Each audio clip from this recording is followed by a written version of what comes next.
I'm going to slide this new fitting in.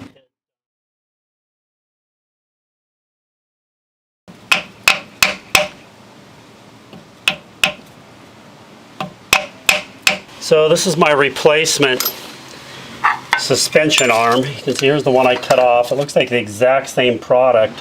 I had to go buy a new bolt to replace the one I cut off. It's a little longer, so it sticks out about a, I don't know, ½ inch on the back side.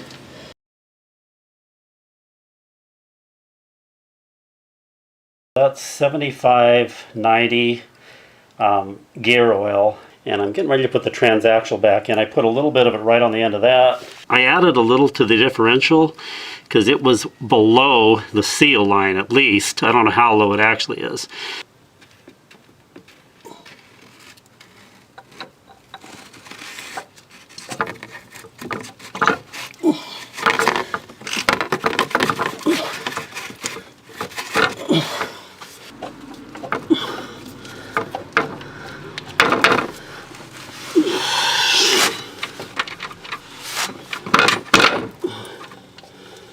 Well, that went in easy, and hopefully that new seal will seal. When I took this apart, I had this spindle or knuckle on the end of the suspension arm when I took this out of it, but I'm going to try going the other way around. I'm going to try putting the knuckle onto the axle shaft first, but this could be kind of a tight fit here. No, that went on pretty easy.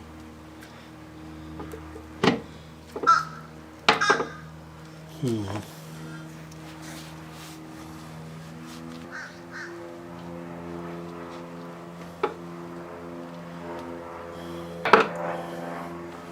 that went on pretty easy.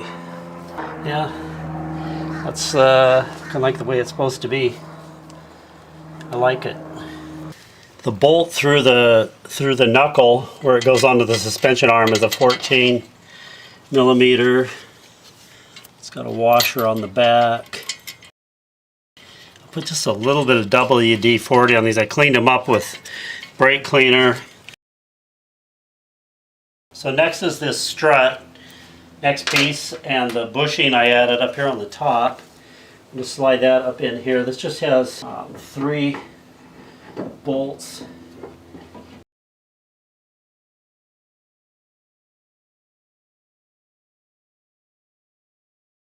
The bolts from the strut to the knuckle or the spindle are 17 millimeter.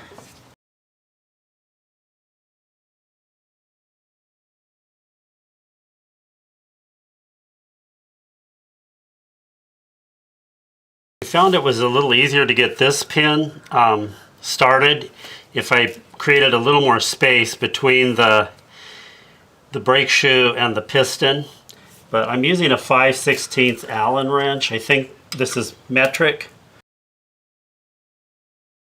Now, the other side can move, and that rubber piece actually kind of went back where it belongs. Now this shoe should compress all the way in, and it does. I don't know, man, that's not leaving a whole lot of space to slide onto the disc. This has got those little pins in the back that slide into these 2 holes to hold it, and this little spring is the only thing that holds it on this side. So this side's rigid.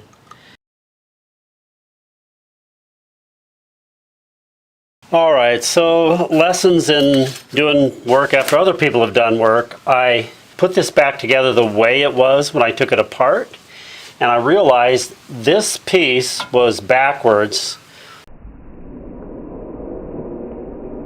And if you go back to my original video, you'll see that. I don't know how the brakes were working at all. Well, they actually weren't working, but I don't know how the rotor was spinning here. I guess the pads were worn down enough that it could do it. But the flat side of this is supposed to be going toward the rotor and toward the brake pads. But I never took this pin out. And if you go back to the beginning, you'll see that this pin was jammed, and this bracket was in totally the wrong way. So I got to pull this apart and turn that around. That's going to take a few minutes, but there's no point in showing it to you. I'm pulling off this rubber glove on the end of this brake line, right where this thing joins the caliper in the back. And once I get this loose, a lot of brake fluid is going to want to run out of here. You can see.